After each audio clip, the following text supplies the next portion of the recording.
People are generally discouraged from keeping any type of monkey as a pet because of the damage a human-only environment can have on them.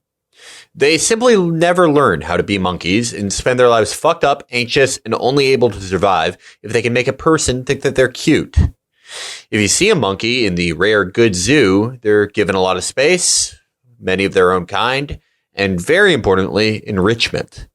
Enrichment exercises are tactile puzzles or toys that they can figure out that grow their cognitive processes and cause them to make the most out of their unusually large brains. Most animals in captivity are given some level of it, but monkeys probably benefit from it the most. Anyway, that's what Lost is. Life in America for most TV obsessives is more or less a zoo.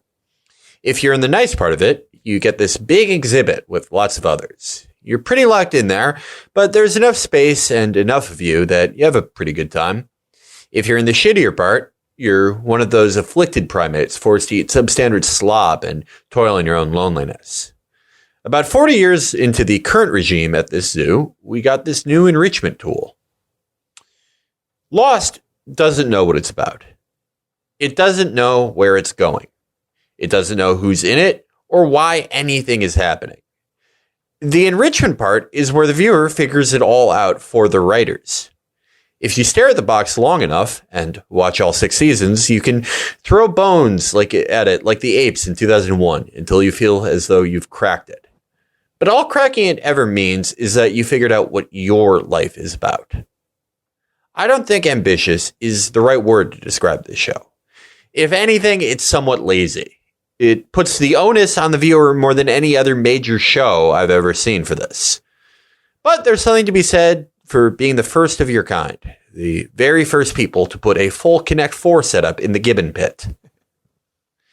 So, yeah, how did you find this? What? What? I mean, I didn't watch it at the time, but it was ubiquitous. When this show came out, it just became the show that everyone watched, and then talking and figuring out what it meant and what was going to happen was the only thing people had, as you say, as an enrichment tool in the pen. And it was interesting just watching it as a phenomenon from the outside, because I think I watched I think I watched the premiere because it was incredibly hyped, and I think I watched the first episode. But I saw at the end, and there was a polar bear, and I'm like, I kind of just had this hunch that this was not going to be worth it. Like, I know what you're trying to do here. You're not going to get me. So I ended up watching it, the cultural response to it, and I just watched people just give themselves prodromal schizophrenia over a network television program. And that was astounding. And then eventually 6 years later, there was the big finale, which, surprise, satisfied no one, didn't answer any problems, any questions, left most people feeling like they had wasted all of that time. And of course, I felt vindicated in not having watched it. So I felt like I dodged a bullet. I was not able to dodge a bullet on another show that premiered a little later than this, and that did a very similar thing, which was Battlestar Galactica. But going back and watching it, I was just stunned at as you say, the lack of any the clear lack of any intention or like idea of the showmakers beyond keeping you watching it. Just they're being like, it's like they're trying, like they're caught, like they've been like the creators, the Koos and Lindelof and those guys were being held in the basement by a deranged serial killer who was demanding that he tell him a story 1001 Night style, and that they had to just keep that guy entranced in order and with cliffhangers and double backs and surprises and questions that needed to be answering just to stop him from making skin suits out of them. Yeah. It was just okay. So I think we should start by talking about, we should try to decouple the show itself from, I guess, the cynicism and just insanity and low effortness of the overall production. I mean, it's pretty standard fare, any like stranded on an island thing. You know, wow, what a great coincidence. This airplane had the most interesting people in the world, or at least that's how it starts. That's explained later on, but it's like, oh, there's a rock star with a heroin problem, and there's like there's a troubled hot doctor, and then there's the hottest woman ever convicted of murder, and, blah, blah, blah. And, it's Jodi Arias. yeah. She, so I guess, I don't know. I had trouble disconnecting because I watched a lot of this. You know, we had a long time. We had the holiday break, and in one of the shittiest Christmas gifts we've ever given ourselves, we decided that we'd watch as much Lost as possible. And yeah, it really put a damper on things for me. But yeah, no, I try to disconnect because it's hard to watch this. I did not watch this when it was out. I knew better as a child. Yeah. But I know what everyone said. They said, oh, I thought there was going to be this big reveal where everything was connected in this great, beautiful way. And it's just not. They didn't know what they were doing. They didn't know what the fuck they wanted to do. They had no idea. But, all they wanted to do is keep you fucking watching. Yeah. But so I tried to take that out of my mind and just watch it as a show, right? And if you just do that, the first season is fine. I mean, I guess it's fine. It's hard to keep that out of your mind. So I guess I can never give this a true evaluation. But you have Jack, this sort of proto Hunter Biden, the good troubled guy. I love that. That's so TV. Like they're like, oh, he's a hot alcoholic, but he's also a doctor, so you don't feel bad about fucking this guy. And also, speaking of Hunter Biden, always haunted by his far cooler father. Yeah. You have Kate, this sexy, career criminal fugitive lady. You have the aforementioned heroin addicted rock star. You have the con man. You have the veteran of the Iraqi Republican Guard. You have. I love that because it's 2005, so it's like we should have some sort of reference to all the things happening. Yeah, and it's so like the first season. It's a lot of like let's figure out what these characters are like. There's a lot of. It's a very brain damaged X-Files, and then the show is a lot about skepticism versus sort of mysticism, right? Jack is skeptical. He's a man of science, but he cannot deny the reality that this island is an amazing place because you have characters like Locke, who was paralyzed before he went on the plane, and then on this island he can magically walk. And there's, it's a tropical climate, but there's a fucking polar bear. There's a hatch. That's the object of mystery. The thing everyone would talk about at the water coolers in season 1 was what's in the hatch. And the answer was the writers didn't know when they put it there. Nope. They had no fucking idea. But there is some. The first season is watchable, I would say. There's, oh, let's see these people solve this problem. There's like some, sexual tension here. If you were watching at the time, I could see really liking it because it's like you actually think there's a plan behind all of this. But it's quite stupid. Oh yeah, that's the crazy thing is that it hooked people on wanting to know, wanting to get an answer, but at no point did it really establish why you should care beyond the fact that you were watching it. And I think that's why the metaphor of the zoo enclosure thing is so apt, because I don't think anyone would seek this except for the fact that it was basically the only mass art in that insanely bereft cultural era. I mean, we've talked before about how desolate culturally the Bush era was. And you couldn't even blame it on, hyper capitalist media accumulation because that hadn't really happened yet. Yes. And this was the only thing you could watch that had a question, that had something to speculate on, something that you could apply your mind to.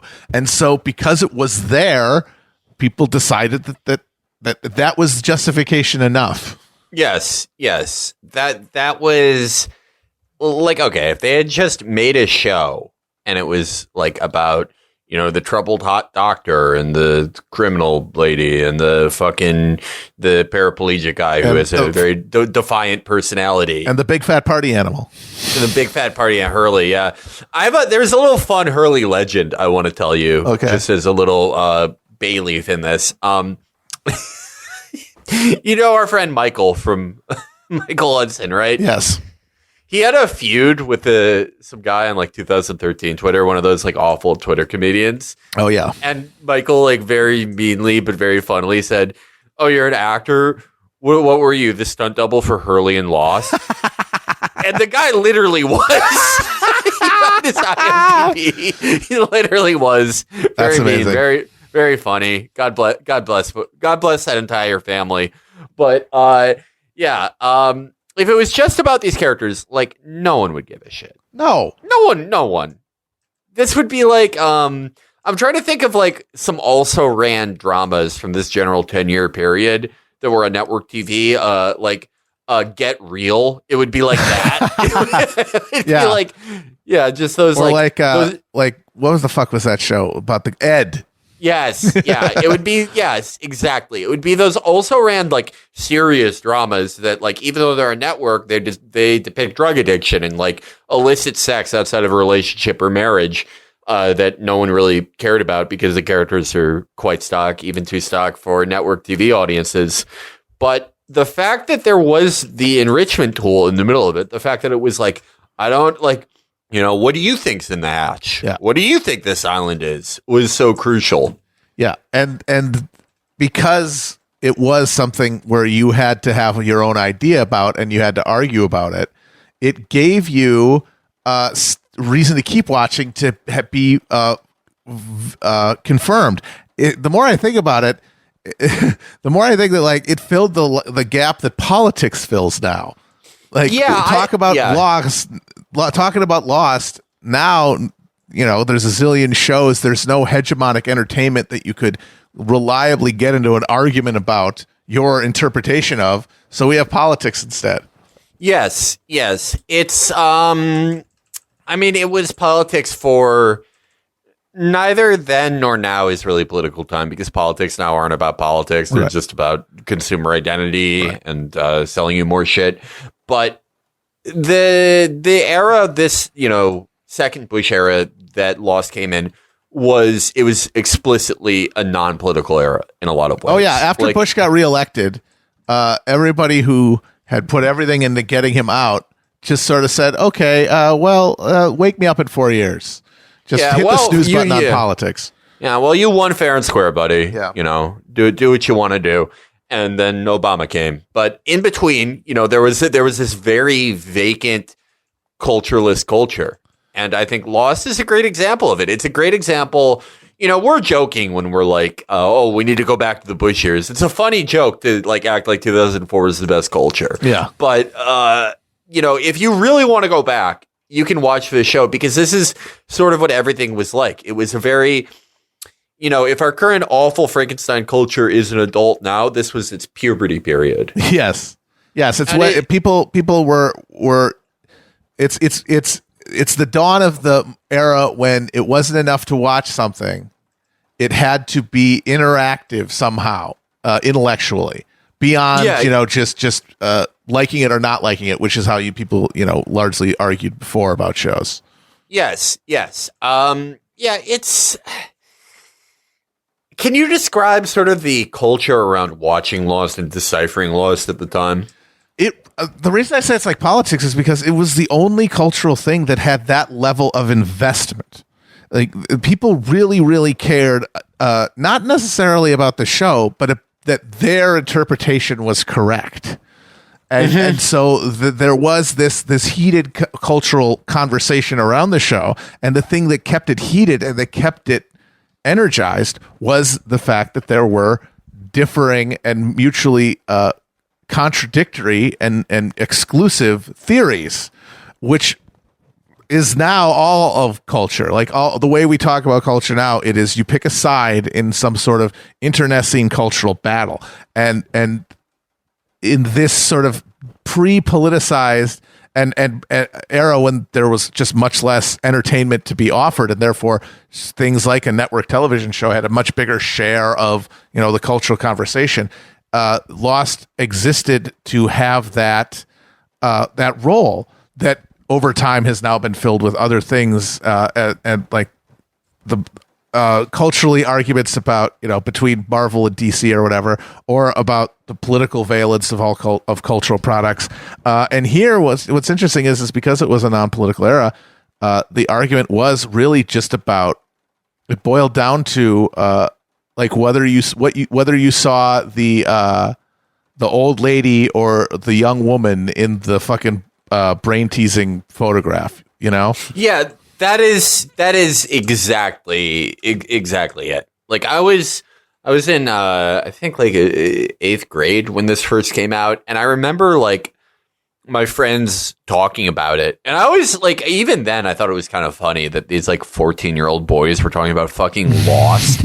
Like I don't know, I think maybe I'm showing my ass as like a sort of metropolitan Fauntleroy, but I do remember being like, you know, 14 and being like, network TV, really? Yeah, it's like, are you serious? Yeah. You mean the network where they have the shows where a sumo wrestler does a tug of war with an orangutan? That shit?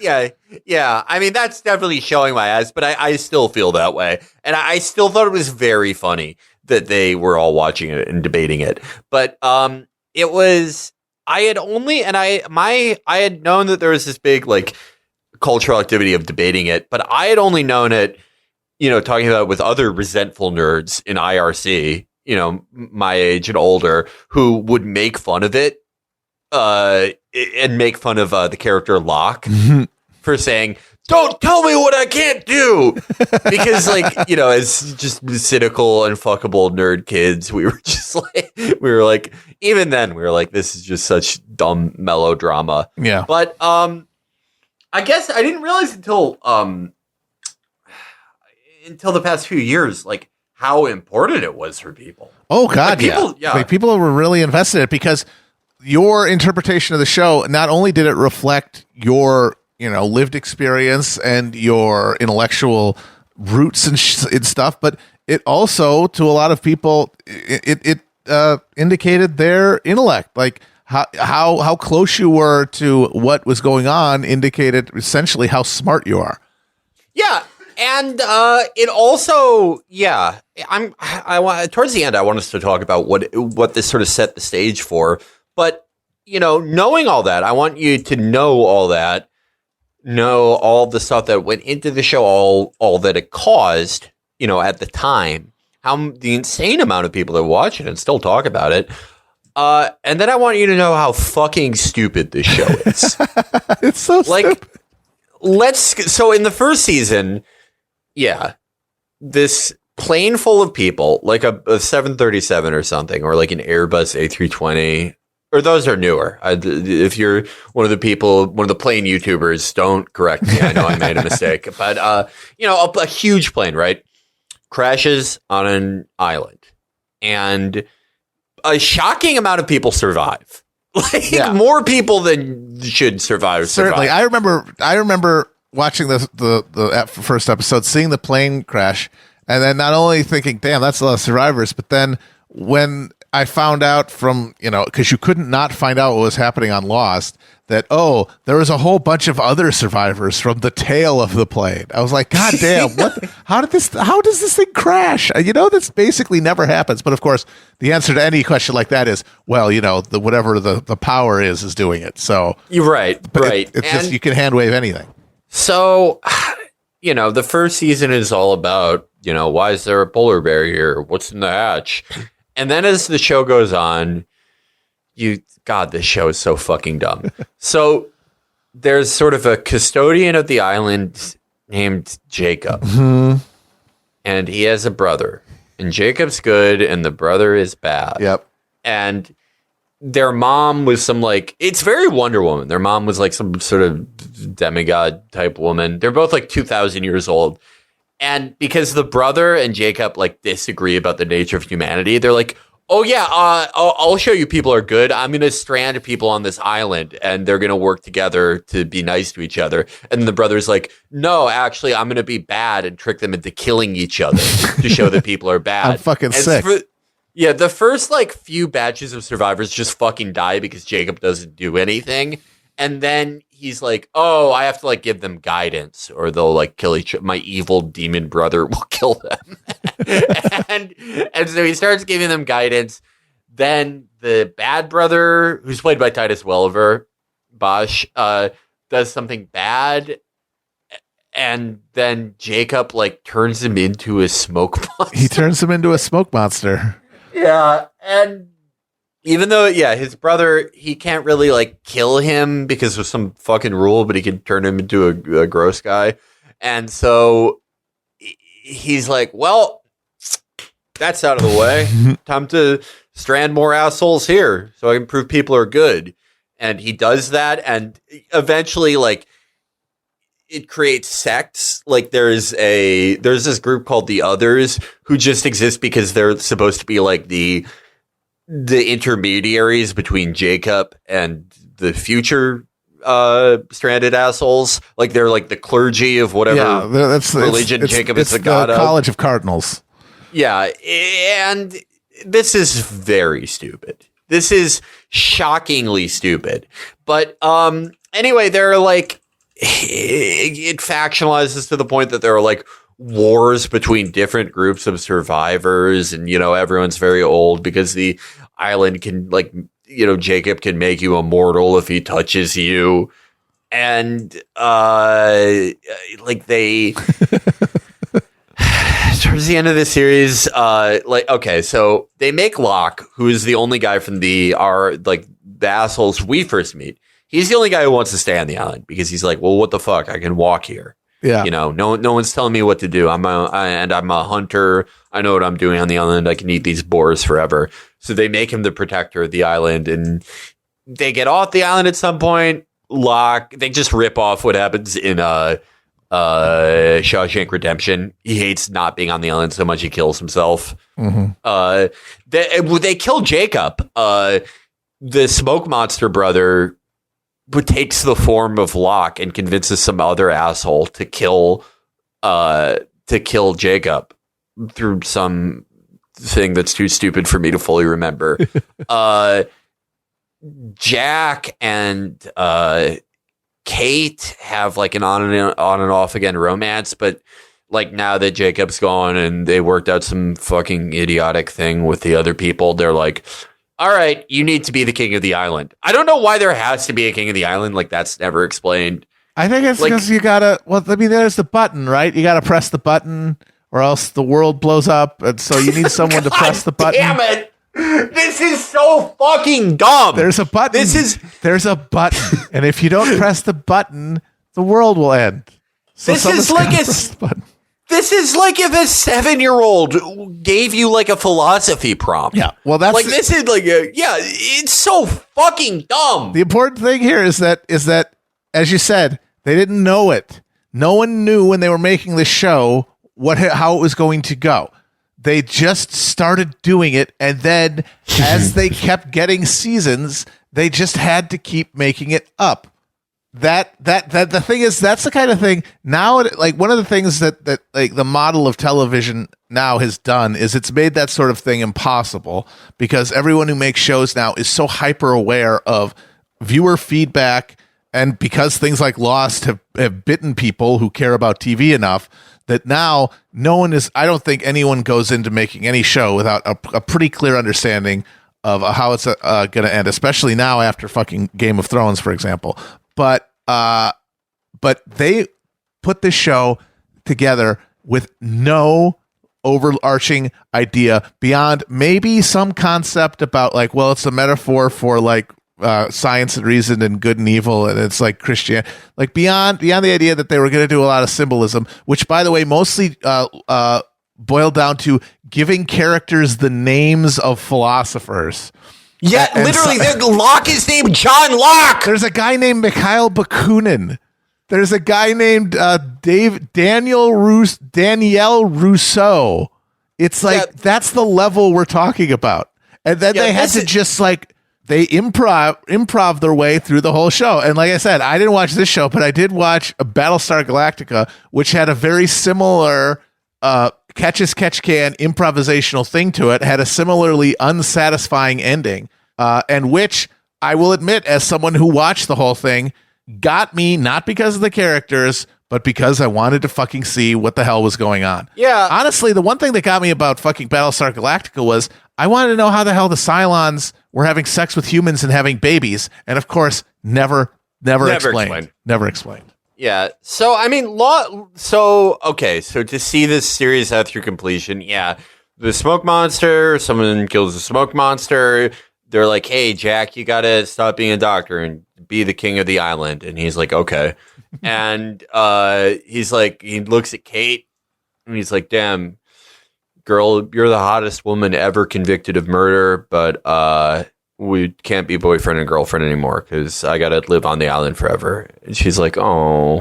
And then, like, at the end, like, they both die at the end and then they get to fucking heaven. Yep. I'm not making that up. They literally, like, the show shows, they're like, they get to be in heaven and be boyfriend and girlfriend. Yep. And the funny thing is that they spent 6 years insisting that the place was not, because of course you can't tell them, we can't tell you what's happening because they didn't know. But they did have some things that they were always very clear to tell people. And one of them, because everyone was saying it, was the island is not purgatory. The island is not purgatory because that was what everyone sort of assumed. Oh, okay, magical realm. They're stuck here. Oh, yeah, they died in the plane crash and this is purgatory. And they had to say, no, that's not it because it makes too much sense. It's too easy and you're not going to keep watching it anymore.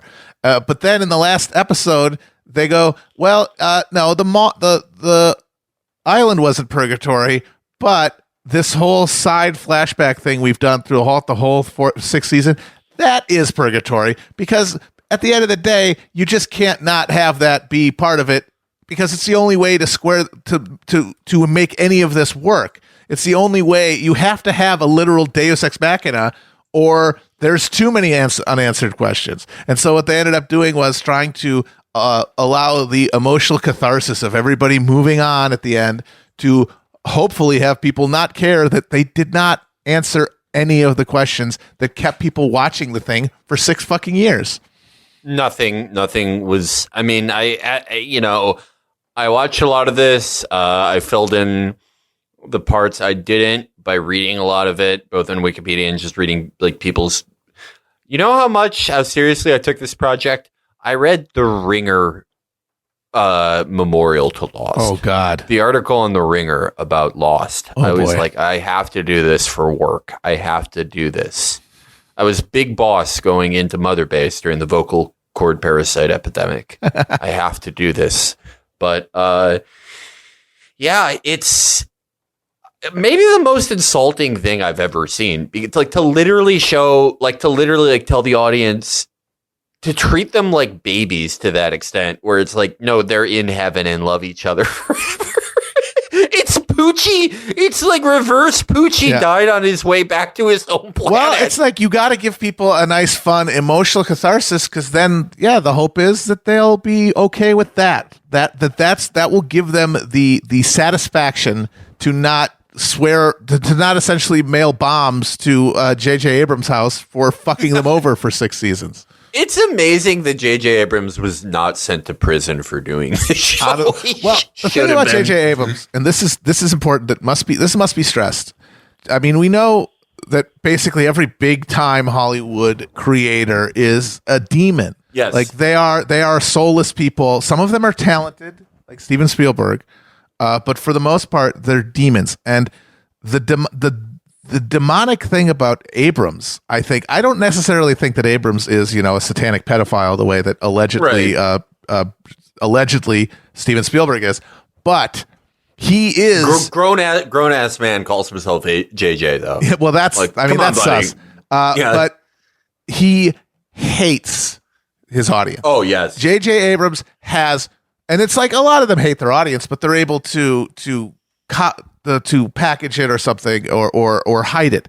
JJ Abrams has nothing but contempt for the people who watch his shit.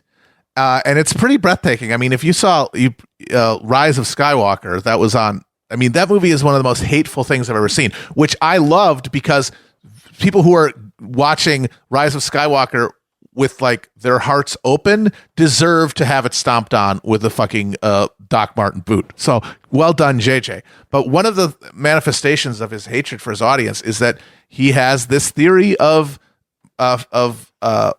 entertainment called the mystery box, where he has reduced the art of getting people invested in a story to making them want to find out a mystery. That's it. Nothing about characters, nothing about telling a narrative, nothing about theme. I mean, people talk about what Lost is about, and that's hilarious. It's about keeping you watching it. You know, it has no more. It's no more about.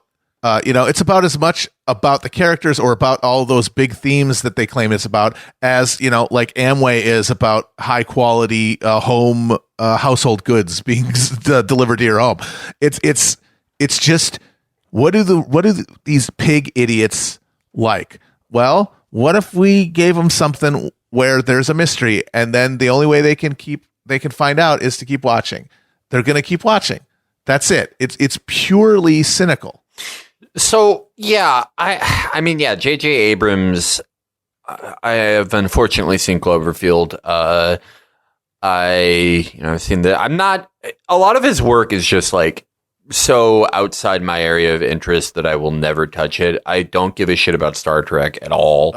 His Star Trek movies are brutally terrible and very, as I said, very cynical. When I found out that it's like, oh, Captain Kirk's gonna be a cool young guy, I was like, fuck you, I'm not watching this. Did you see Super 8? No. Oh, Super 8's fascinating because that is him trying to make a Spielberg movie. And it's him showing how much he idolizes Spielberg because that's who he wants to be. And it really does show how cultural degradation, because Spielberg, evil, demonic monster, but talented and actually interested in getting an audience to feel something, even if it's purely manipulative. Abrams tried to do the same thing, and there's just no heart to it at all. Yeah. Spielberg has the magic of the NWO. Like, Spielberg touched the Moloch at Bohemian Grove. Yeah, he was there.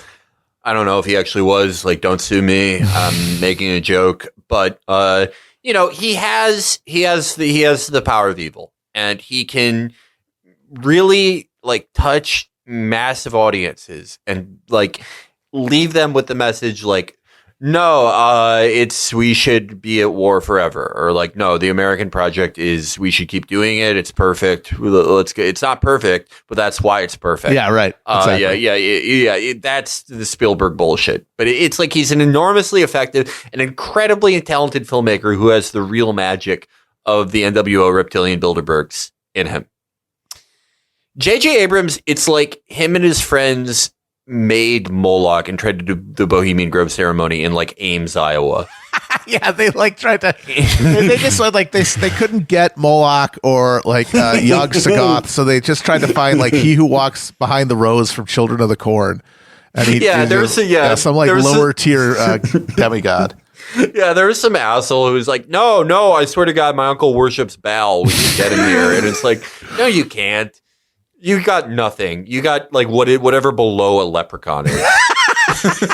Yeah, they got like an alcoholic forest sprite.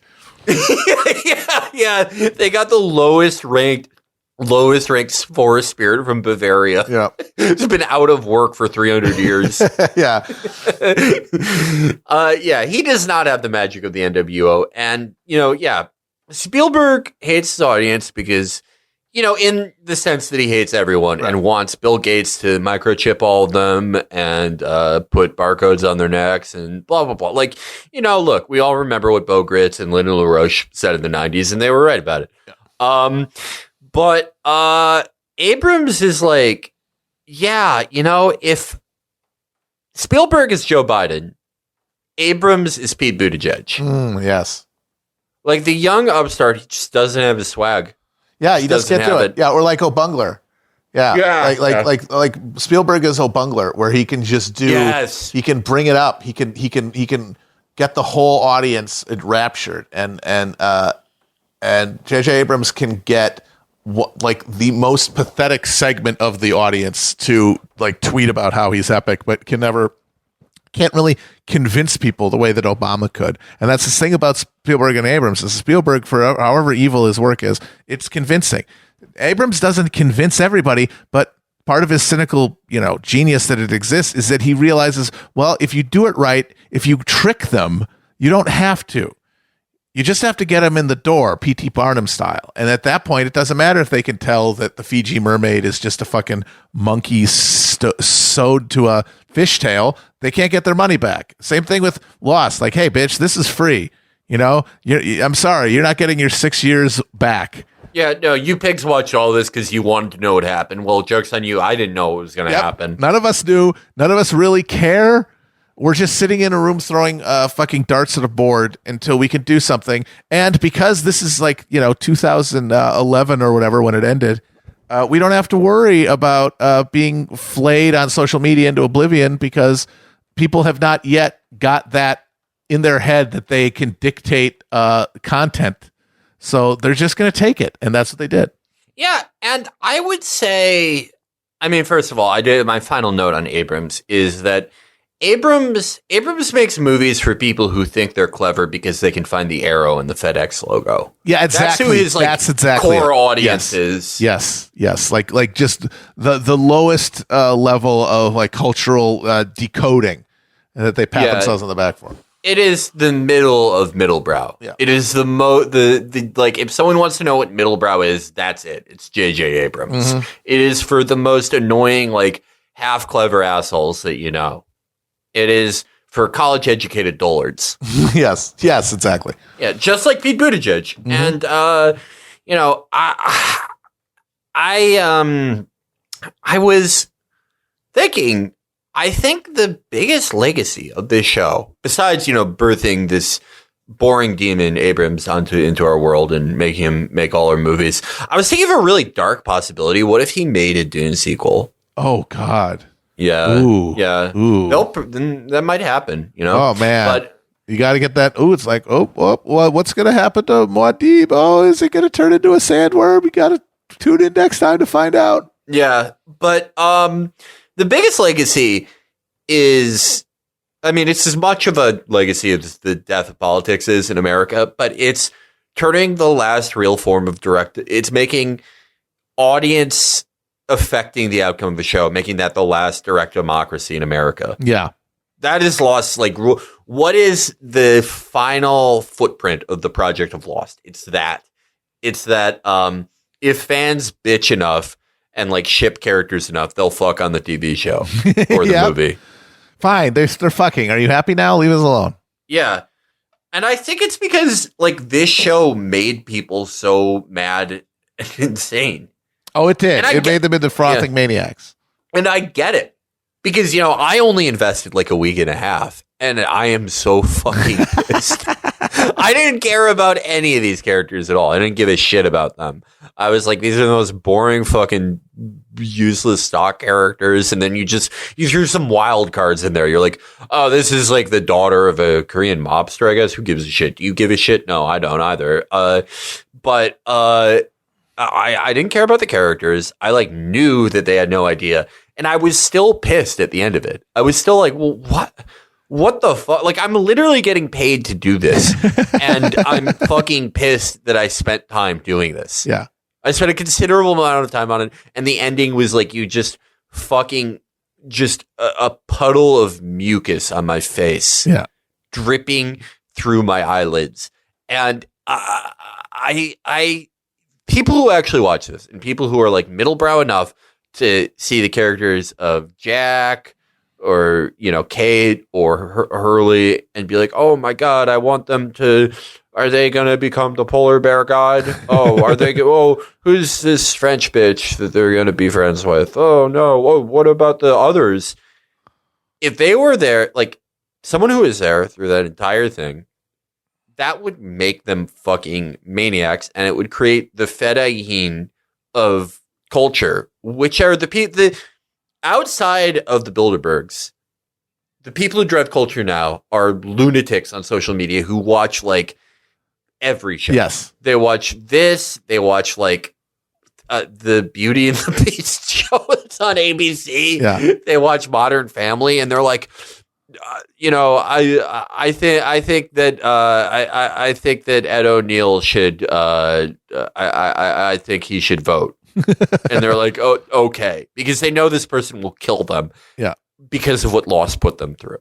Yeah, people are fully empowered and motivated because they know exactly what these people are capable of in terms of just letting them invest so much into something and invest so much of their own sense of self in their ability to decode something, and then to tell them, yeah, you were an idiot for ever caring about this. And the funny thing is that's honestly, that could be a pretty brilliant artistic move if that was your point, if that was what you were doing.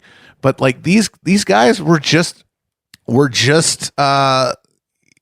3-card Monte dealers, just blowing into town and getting as much money out of the rubes as possible, and then hitting the next group. And now everyone is very aware of that move. And so every show that starts and has any sort of mythology to it, there has to be some sort of blood oath by the creators that we know where this is going. This is going to satisfy. Do not be alarmed. Yeah, it's almost like, my dad's idea where it's like he said the president should have a 6-year term, but they're executed at the end of it. Really brilliant idea, which honestly. is actually a great idea. Fantastic idea. My dad had some great ideas, but I think that should also be true of showrunners. 100%. Because you think, that takes out JJ Abrams. Yeah, he'd be done for. He doesn't want to do that. David Chase, dude, if you told David Chase that he could do The Sopranos and then die, he would be the happiest man who ever lived. Yeah, Milch too. Milch. I mean, I don't think Milch would. I think Milch likes life a lot, but he would be like, no, it's too important for me to make this. Yes. Like and also, if I live too long, I will eventually be murdered for my gambling debts anyway. Yeah. No, I mean, Milch would see the importance of the art. Chase would see the importance of the art, and also like clearly wants to die. Yeah, clearly. Oh yeah. I think we don't get lost. Thank God. There's probably some psycho out there, like who would die to make Gilmore Girls. I would assume. But generally it's the correct outcome, because otherwise you get like the Bernie Madoff of media in JJ Abrams. Yeah. But, I was thinking a lot of Madoff analogies for this and a lot of historical Ponzi schemes, and because that's what it is. That's what the mystery box conceit is.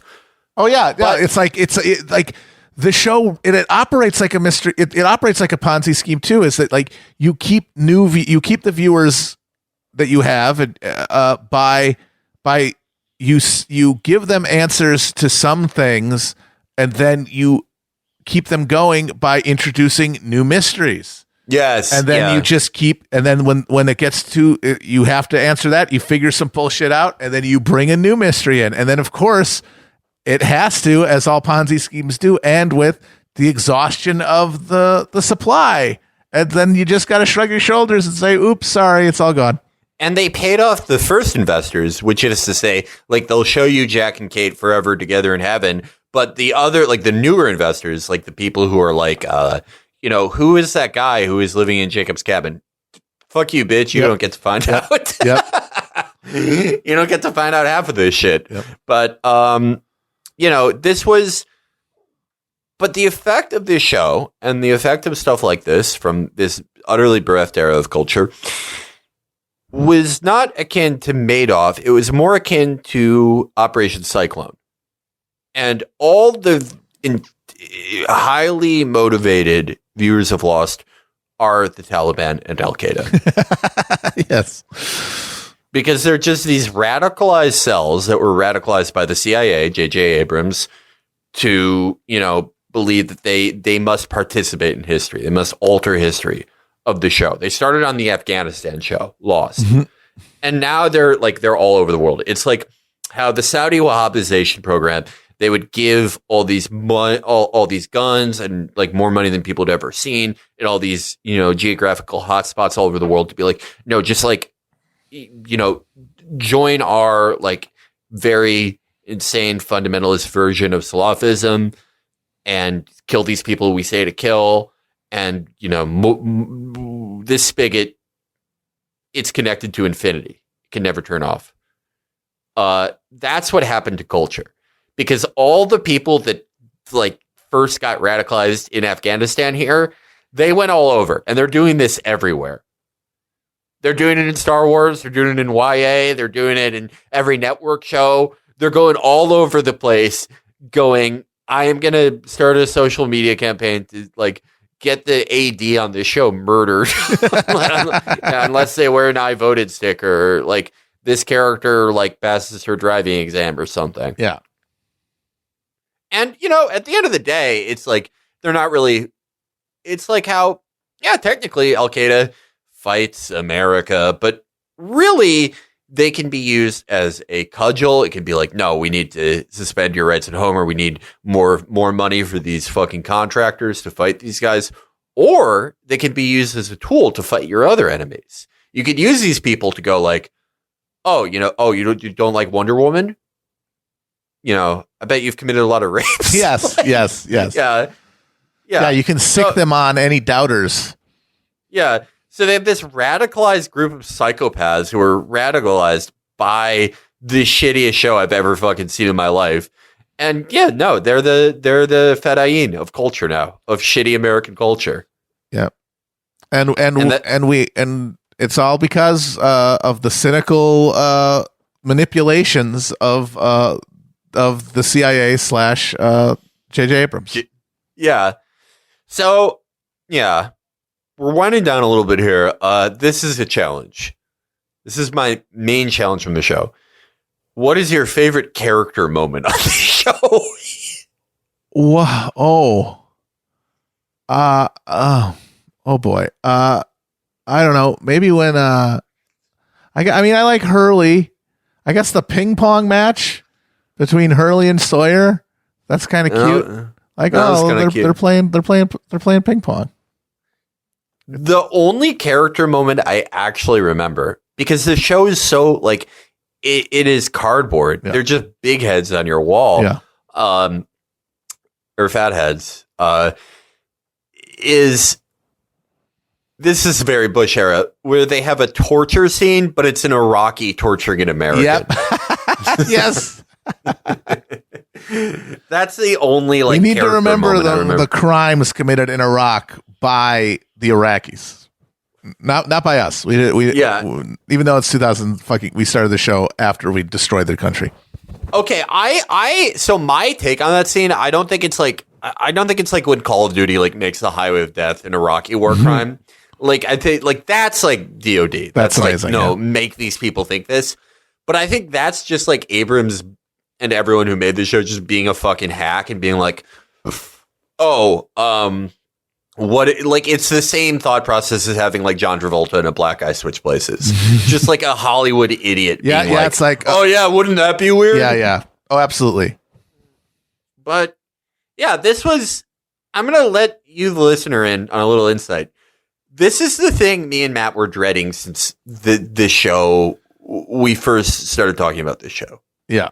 We were dreading this from the start. We were like, we put together like our list of like the 20 most like important, like foundational American dramas, both for where they sit at the flashpoint, the intersection of, cultural and political and historical moments, for the innovations they brought to TV, for the types of shows they were. And like, we tried to not do this because of how little we both wanted to watch it. Yeah, I was like, I avoided watching it the first time. I don't want to go back now, even after being confirmed in all my suspicions that it fucking sucked.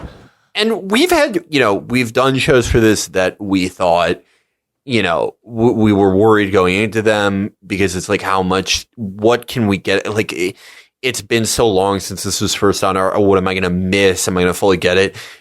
Stuff like Gunsmoke that surprised us. We were like, wow, there's a lot in here. I really like this. Actually, it's a lot better than I thought. This is, and even like things that we didn't necessarily want to watch, but thought would be good episodes. This was the only show that I watched that was worse than I expected. Yeah, no, it's definitely affirmed my decision at the time to avoid it. And more than anything, it really does.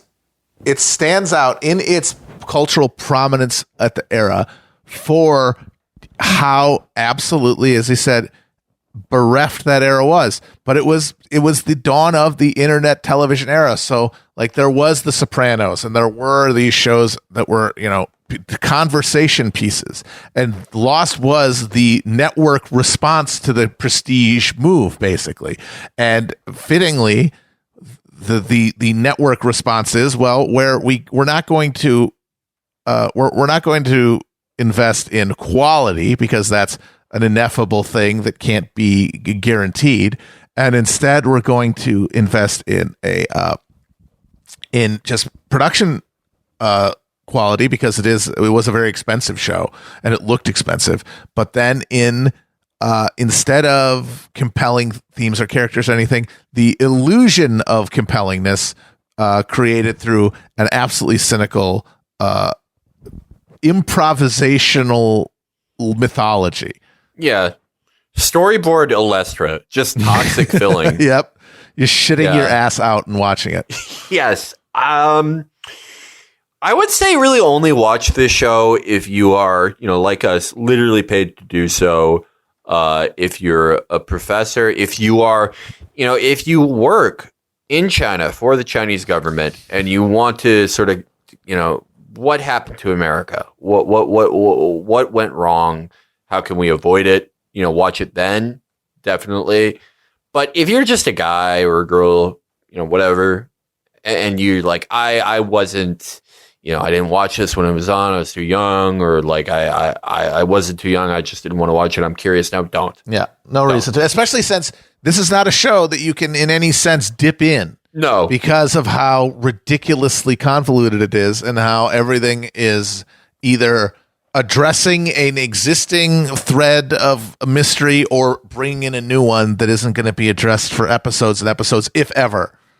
Yeah, it's like the least, serialized thing. It's like you watch a random episode and you're like, well, there's no sense of anything having any weight or value or reason I should give a shit about it. But what about to the broader story? Does this mean a lot to the broader story? And the answer is no.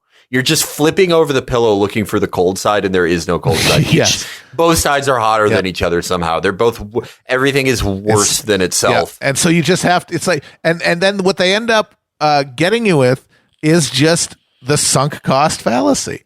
Like the sunk cost and the fact that everyone is still talking about it, or that, it's a thing to talk about. And so, well, if you don't have this, what else can you talk about? And it's like, shit, I have literally nothing. We're not going to talk about politics, but there's no other art that, hits that middle brow sweet spot where enough people have seen it to talk about. And also, I don't want all of my time spent watching this thing to have been wasted. And then that they just cynically manipulate those realities, the psychological and cultural realities to keep you on the hook. Yeah. So, I mean, if you really want to watch some middlebrow shit, maybe you're the most middlebrow guy who's ever lived. You're like one of the few people who works as a consultant in like Cedar Rapids. And you're like, damn, I need some middle shit. I'm not satisfied going to monster truck rallies or whatever they do in places that don't have lakes but are in the Midwest. Mm-hmm. Read a John Grisham book. Yeah. He at least has some pride in workmanship. Unlike this. Yeah. No, this is pure cynical manipulation. Yeah. If you want to watch a show about a bad boy that has kind of a white guy fade, watch Banshee. Oh, hell yeah. Then you got some fucking action scenes and shit. You got some mayhem. Banshee rocks. And God, do I wish it was more of a foundational show than this was, but it's not. We could have watched that instead, but we had to watch this, and you're welcome. Yeah. There's some, so I just wanted to list some more of the names they have for characters here. Okay, yeah. This is a good way to close out. Okay, so as we said, Mikhail Bakunin and John Locke. Fuck. Also, one. Oh, by the way, John Locke's alias is Jeremy Bentham. Desmond David Hume. Oh. Yep. And a female character named Charlotte Staples Lewis, which is of course just a gender swap version of C.S. Lewis. Fucking what does it mean? What is it a reference to? Nothing. It's just a thing. And it's the funniest flex ever because it's like, this is such like sophomore, like some of it's high school shit. Yeah. Like C.S. Lewis, you should stop reading C.S. Lewis when you're 15. Yeah. It's for babies. But like the other shit, like Bakunin, it's like, oh wow, you're telling me a TV writer went to college? Wow, you're so fucking smart, dude. Yeah. Holy shit. No way, man. This is what an insulting piece of shit, but I have just a weight off my chest. Yeah. That I'd never have to watch this again. Yeah, it can be in our rearview mirror forever. And we could be thankful that because of the way that it just left everybody in the lurch, they did kind of poison the well in that no show really was ever able to do that again. There were a number of attempts to essentially rip off Lost. Like I remember one called Flash Forward. I don't know if you remember that show. Yes, I do remember that show. And it had the same thing of a very, very weird central mystery box element. Everyone in the world goes unconscious for like 30 minutes or something, and then they come back to, and what happened? And everybody in America said, "No, fuck you. You're not doing this again." I was so happy that failed. You know why I'm happy it failed? Because it's so evil because it would have made people hate Dark City, which actually fucking rocks. Yeah. It's like shitty, stupid Dark City. Dark City's awful name. Great movie. Yeah. But, we're over the hump. America, we're over the hump. Everything's going to be normal again. No more Lost. Joe Biden's president. He's going to, put the fucking vaccine in his ice cream. You won't even notice the when Bill Gates microchips you or whatever the thing is. I don't know. As Joe Biden said, the thing. The thing. Remember the chip.